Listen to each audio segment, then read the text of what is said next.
It was a breezy October morning in 2019 when hikers in the remote stretches of the Blue Ridge Mountains stumbled across a charred vehicle hidden just off a narrow forest trail in western North Carolina.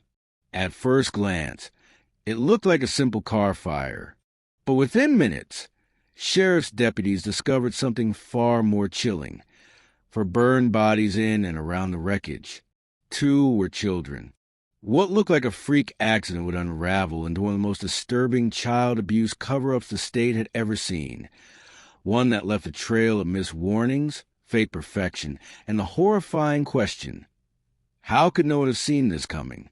Welcome back to Mystery Crime Vaults. Today, we're diving into the haunting story of the Reyes family, a seemingly perfect household hiding a devastating secret.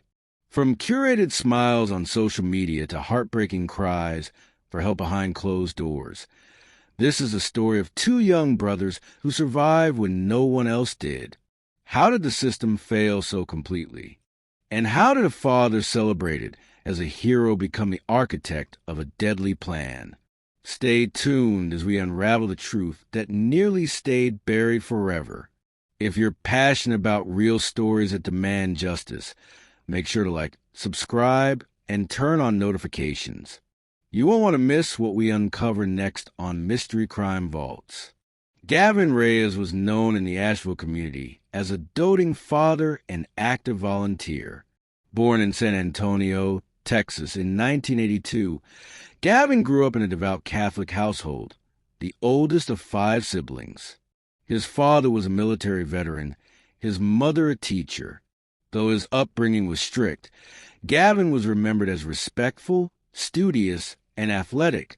After attending a small Christian college in Georgia, Gavin earned a degree in early childhood education. That's where he met Theo Kim, a quiet, artistic soul who had transferred from a community college in California. The 2 men formed an instant connection, one that would quietly blossom into a romantic relationship.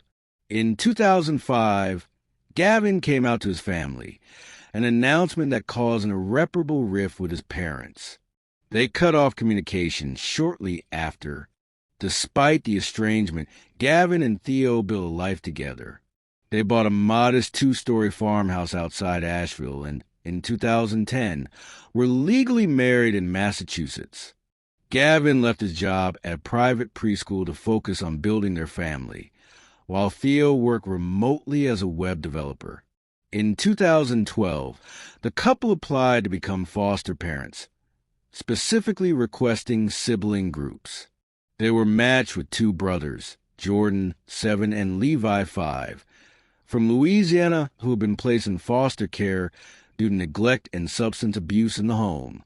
The following year, they adopted the siblings officially and later took in 2 more children, Nadia, 4, and Alex, 2, who were biological siblings from Mississippi. All 4 children were black or biracial, which Gavin often emphasized in social media posts about diversity, love, and inclusion. He created a popular Instagram page titled Reyes Family Roots, showcasing their unconventional but beautiful family life. There were photos of gardening projects, alphabet lessons in nature, and endless smiling portraits with captions like, "Love is louder than hate, and we choose joy." The page attracted thousands of followers. Gavin's curated digital presence earned praise and admiration from liberal parenting blogs and LGBTQ+ family forums. Commenters called them the poster family for modern parenting. But not everyone bought into the image. In 2015, a distant cousin of Theo's came to visit and stay with the family for a long weekend. She later told authorities that something felt off. She never saw the children speak freely. They were eerily obedient, and Gavin did most of the talking, correcting or answering questions on their behalf. That same year, a teacher at a local art program noticed bruises on Jordan's upper arms and back. When she gently asked him about them, Jordan hesitated before saying, "I fell while chopping wood with Dad."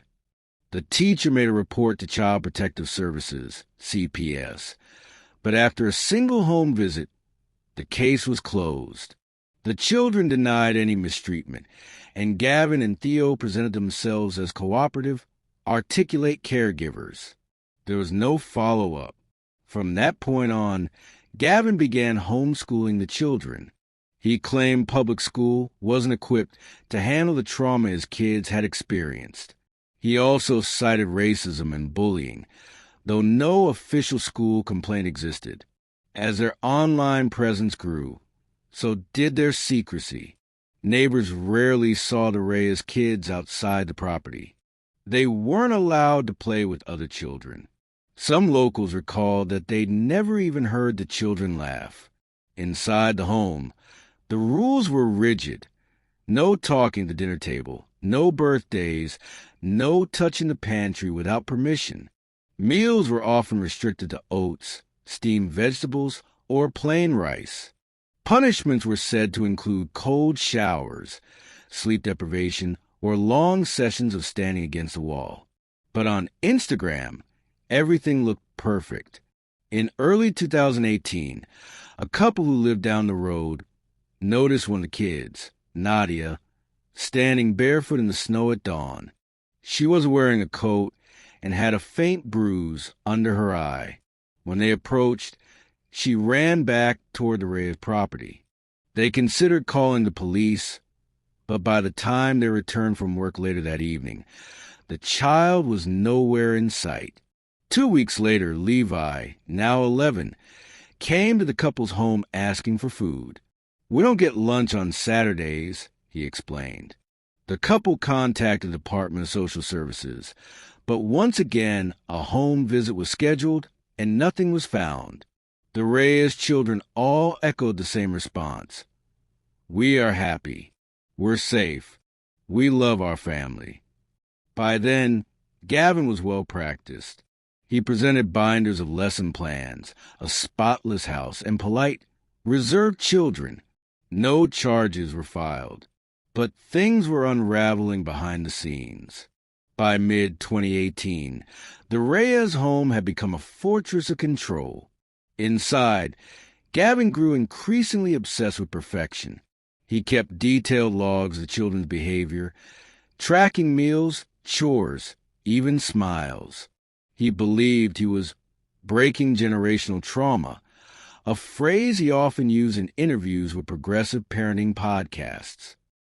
Theo, meanwhile, grew quiet and withdrawn, often retreating into his design work and leaving Gavin to manage the home.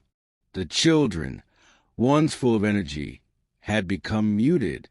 Jordan, once a spirited artist, stopped drawing. Levi lost interest in reading. Nadia flinched whenever anyone raised their voice. Alex, the youngest, had developed a stutter. In January 2019, Theo's younger sister, Eliza, came for a surprise visit. She hadn't seen her brother in over 3 years and was worried.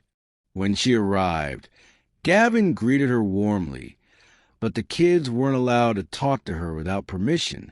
Over dinner, Eliza noticed that none of the children made eye contact. Nadia's arms were unusually thin. Jordan barely touched his food. When Eliza tried asking him about school, Gavin interjected, "We're doing more unschooling now, child-led learning. It's more natural for them." That night, she stayed in the guest room downstairs. At around 3 a.m., she was awakened by a whisper at the door. It was Levi. He handed her a crumpled note before retreating. "Please help us. We don't want to be here anymore." Eliza left early the next morning, terrified and unsure what to do. She contacted Child Protective Services anonymously. That March, social workers launched an official inquiry into the Reyes household. By then, multiple anonymous tips had come in. The children appeared malnourished, isolated, and emotionally stunted. But once again, Gavin was ready. He offered guided tours of the home, showed organized lesson plans, and insisted the children had trauma bonding issues that made them act oddly around strangers. He even accused Eliza of trying to sabotage their family due to religious prejudice. Theo stayed silent during the visit. When asked privately if he felt safe, he responded, "We're just a bit unconventional." As before, the children denied any mistreatment. Jordan smiled and recited a memorized poem. Nadia said she liked science. Levi explained they were homeschooled because public school wasn't safe for kids like us. The case was marked unsubstantiated. In July 2019, the family's new neighbors, an older couple named Mark and Denise, began noticing strange behavior. Denise first saw Alex digging in their compost bin for food. He ran when spotted. Then Nadia showed up asking for eggs for a science project. She was barefoot. Concerned, Denise left granola bars on the porch every morning. They disappeared daily. One night, during a thunderstorm, Levi appeared at their door again, this time soaking wet, his cheek bruised. "Can I stay here just for tonight?" he asked. Before Mark could respond, Gavin arrived with a flashlight. He smiled, thanked him for finding our wanderer, and led Levi away. The couple reported the incident to police. By September, Gavin's carefully constructed image began to crack. He deleted the family's Instagram. He turned away old friends.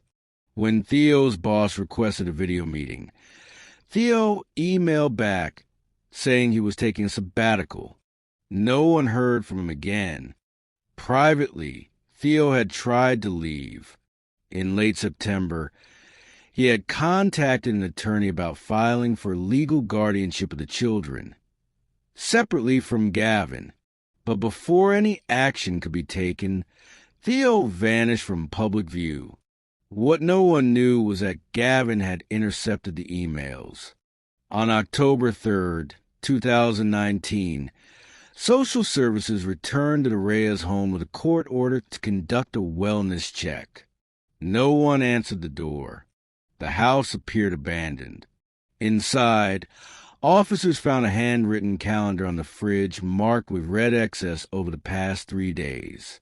In the garage, Gavin's SUV was gone. So was a family dog. Clothes were missing from the master bedroom. The children's rooms were bare. No toys, no clothes, no blankets. Gavin had fled. 3 days later, hikers found the burned vehicle deep within the Blue Ridge Mountains. The fire had destroyed most of the evidence, but investigators found the charred remains of 4 bodies. 2 were adult-sized. 2 were small. The license plate matched Gavin's SUV. Dental records confirmed that Gavin and Theo were among the deceased. Autopsies later revealed that the children had died from blunt force trauma, not the fire. The adults had ingested large quantities of sleeping pills and alcohol, but there were only 4 bodies, not 6. The discovery of 4 bodies inside the scorched vehicle stunned the nation. News channels lit up with headlines about the progressive power couple whose picture-perfect life had ended in what appeared to be a double suicide and double homicide. But the mystery deepened when forensic analysis revealed the horrifying truth. The remains belonged to Gavin, Theo, Nadia, and Alex. Jordan and Levi were missing. Search teams were immediately dispatched across the surrounding forests, ravines, and rural roads. Helicopters scanned from above. Dogs traced scent trails downriver. Every outbuilding, cabin, and storm drain within a 30-mile radius was searched. Nothing. Back at the Reyes residence, investigators made a chilling discovery. A journal hidden in a locked drawer in Gavin's study. Its pages were full of neatly written reflections, confessions, and paranoid ramblings. Gavin wrote about how the world was closing in, how people were too blind to see what good parenting looked like. He insisted he was protecting the children from being torn apart by the system. The final entry read, "If they can't be safe with us, they won't be safe anywhere. I've made peace with what's to come. We'll be free soon." But in a margin note, scrawled in different handwriting, were 3 small words: "We're running tonight." Investigators later confirmed it matched Jordan's writing. For days after the fire, a hiker near Linville Gorge reported seeing 2 boys near the waterline. They looked scraped up, starving but alert. By the time park rangers arrived, the boys were gone, leaving only a torn flannel and an empty water jug behind. This sighting sparked a new phase of the search, one focused on rescue, not recovery. Media outlets turned their focus toward finding the missing Reyes boys. The hashtag #FindJordanandLevi went viral. Celebrities tweeted support. Volunteers poured into the Blue Ridge region to join the search effort. But the trail quickly went cold. As law enforcement pored over the Reyes' digital life, they uncovered a pattern of deception. Gavin had doctored records, fake medical documentation, and even used AI-generated report cards to make the children appear academically advanced. He had also installed software on the children's devices that blocked external communication. Social media DMs were filtered. Emails were rerouted to Gavin's account. He had complete control. Theo's digital footprint, in contrast, told a story of internal struggle. In emails to a therapist friend, he wrote, "I feel like I'm living in a stage play. Everything's fake, and I'm scared I'll wake up too late." He had attempted to get help, but Gavin always got there first. 3 weeks after the fire, a call came in from a rural farming family about 60 miles northeast of Linville Gorge. They discovered 2 boys sleeping in a hay barn. The older one said his name was Jordan. They had no shoes. They'd been eating leftover animal feed and drinking from a nearby creek. Paramedics rushed the boys to the hospital. Both were dehydrated, severely malnourished, and covered in bruises and insect bites. But they were alive. For the first time in over a month, the public breathed a sigh of relief. What Jordan revealed in the weeks that followed shocked even seasoned investigators. He described years of isolation, manipulation, and violence. He said Gavin enforced silence using fear, threatening to separate the siblings if they disobeyed. Food was used as a weapon. Affection was earned, not given. When Theo tried to intervene, Gavin would lock him out of the kids' rooms for days at a time. Jordan said that in the days before the escape, Gavin became unhinged. He spoke about needing to end the story on our terms. Theo cried. Then he stopped eating. The night before the fire, Theo slipped Jordan and Levi a backpack, some food, and a set of forest maps. "Run," he whispered. "Don't look back." When news broke that Jordan and Levi had survived, the story of the Reyes family took on a new tone. Not just one of tragedy, but profound systemic failure. Public reaction was swift and intense. Social media exploded with support for the 2 boys, now being cared for in a private trauma facility under state protection. But that support was accompanied by growing public anger. How had this happened under the watch of so many institutions? The Reyes case, like others before it, exposed the deep flaws in child welfare oversight across state lines. For states, Texas, Louisiana, Mississippi, and North Carolina had been involved in the boys' foster care, and at least 6 separate reports of abuse had been filed over the span of 5 years. None of them had prevented what happened. A 2020 internal audit revealed that North Carolina's Child Welfare Office had closed the Reyes file in 2018 due to insufficient evidence, despite multiple credible reports. One caseworker admitted anonymously, "We wanted to investigate further, but legally our hands were tied." In reality, many of the barriers were bureaucratic: slow data sharing between states, lack of follow-up funding, and legal constraints on removing children without definitive physical evidence. There had been no system in place to track repeated complaints across multiple jurisdictions. The Reyes case highlighted that for children moved across state lines, abuse could easily fall through cracks. Another chilling factor was Gavin's cultivated public persona. He had appeared in interviews on inclusive parenting. He had spoken at church panels about LGBTQ plus adoption.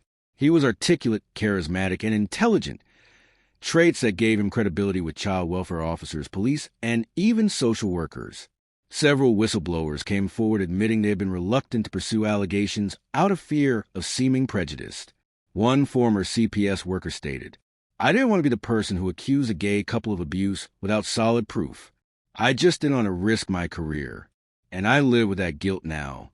Jordan and Levi were placed in the care of a licensed trauma-informed foster home that specialized in high-profile child abuse survivors. They were given pseudonyms in the media, and their exact location was kept secret for their safety. Therapists described the boys as remarkably resilient, but acknowledged that the healing process would be long and complicated. Jordan spoke publicly for the first time in a recorded statement released by his legal advocate. "People saw our smiles and thought we were okay. They didn't see the silence. They didn't hear the rules. We were never allowed to be kids. I'm still figuring out who I am." Levi remained more withdrawn, only speaking briefly to say he hoped no other kids ever have to run to the woods to stay alive. Outrage over the case prompted state lawmakers to act.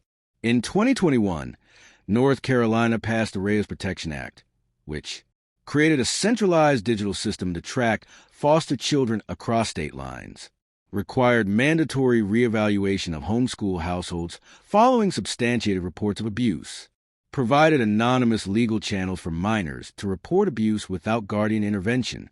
The law sparked national conversation, and similar bills were introduced in Oregon, Illinois, and Florida.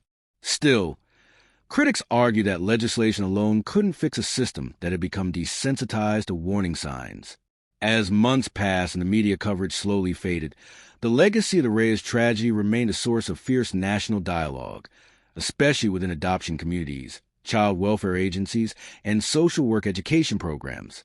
The story was picked up by national documentaries and investigative podcasts. Journalists retraced the Reyes' lives, and educators began using the case as a cautionary example in university lectures. The words "invisible abuse" became part of the national conversation. One of the most widely shared questions: how do you protect children when their abusers are masters of appearance? Dr. Amina Shore, a forensic psychologist who helped evaluate the case, explained that Gavin Reyes fit the mold of what is sometimes referred to as a modern narcissist, a person who adopts an outward role of sainthood or victimhood in order to mask toxic behavior. He didn't just want to raise children. He wanted admiration for doing so under supposedly difficult circumstances. The children weren't people to him. They were props in his performance.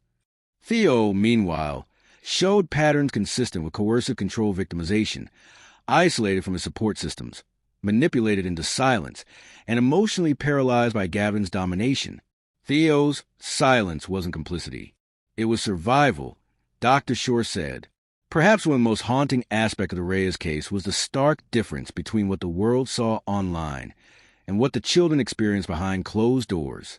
For years, Gavin had used platforms like Instagram and Facebook to curate a picture-perfect narrative.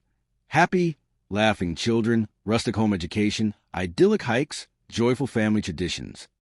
Each post was carefully designed to reinforce a story of redemption and love.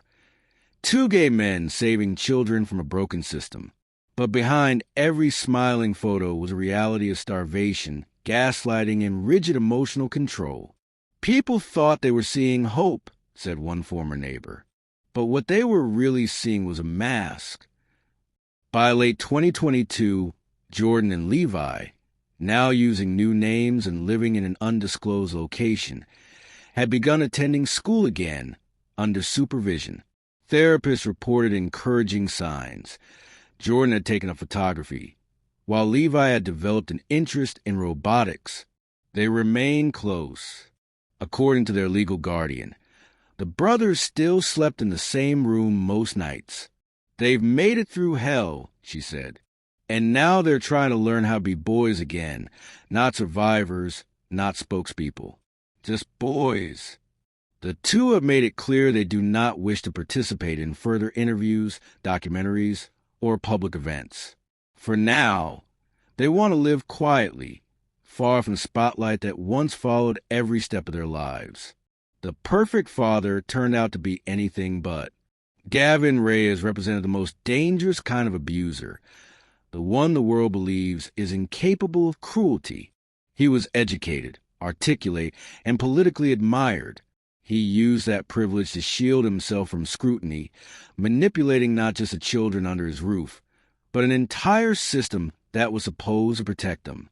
Theo's failure to act in time, while tragic, serves as a stark reminder that silence, however coerced, can cost lives.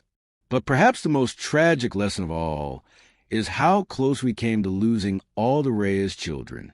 Had Jordan and Levi not escaped, the entire story would have been written by a single voice, the one who drove them all into the woods and set the fire. Instead, the world got to hear the truth. And the truth mattered. It mattered to lawmakers. It mattered to social workers. And most of all, it mattered to two young boys whose voices were finally heard. If you suspect a child is being abused, even if everything looks fine on the surface, report it. You may be the only one who does. And to those who work in child welfare, law enforcement, and education, believe children when they speak. Ask more questions. Don't let the illusion of perfection silence a cry for help.